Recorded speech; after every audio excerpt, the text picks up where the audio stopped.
Hello, today we're taking a look at Marvel.Craft. This is an iOS game that is a game for sandbox building. So it's essentially capitalizing off the very popular genre that is sandbox building. There's obviously a lot of titles out there that are trying to do this, and this aims to do just that with a single player and multiplayer capability. You can join a server of your friends, you can host a server, or you can just join one of your worlds that you've chosen to randomly generate.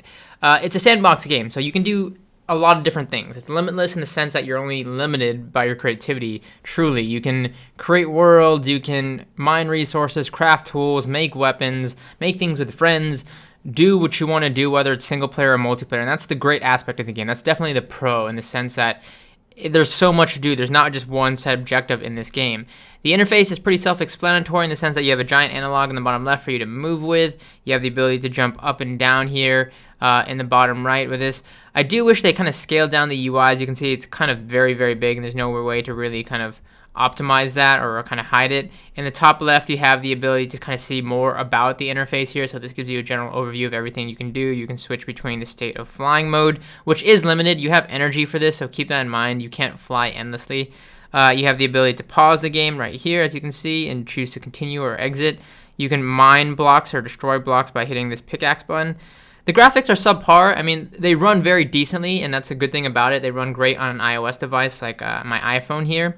And it is worth noting that this game is very graphic intensive in the sense that there's a lot going on, so that you need to be aware of that. However, you'll notice there's not a real ton of animations here. The blocks kind of just disappear, and it's not much to it. It just disappears, and you can just see as you mine down. The blocks have a little bit of detail, but not much. Obviously, you have different blocks you can access on your hotbar here. You can click on the ellipsis tool to see more of the blocks they offer, and they offer a ton of different blocks, but they're all kind of basically the same thing, just made out of different material and design, essentially. You can go to the different categories of blocks here. In some cases, you have things like an item, like a bed, which you can switch to your hotbar, and then you can easily just place it by tapping on there. And you can see these have more attention to detail as far as items go versus the blocks.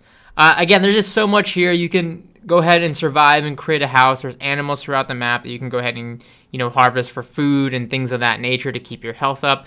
There really is endless possibilities when it comes to this game. That's definitely the pro. However, overall, as a sandbox game, it doesn't add on to the genre. It doesn't add on much that's different. It keeps to the same thing that all the other popular titles out there are doing. It's the exact same blocks. It's the exact same kind of map structure and thing of that nature. It doesn't add anything unique to the sandbox building genre that makes it, stand out, essentially. However, if you're interested, you can find it in the App Store today. It's available for iPhone and iPad. This is Marvel.Craft.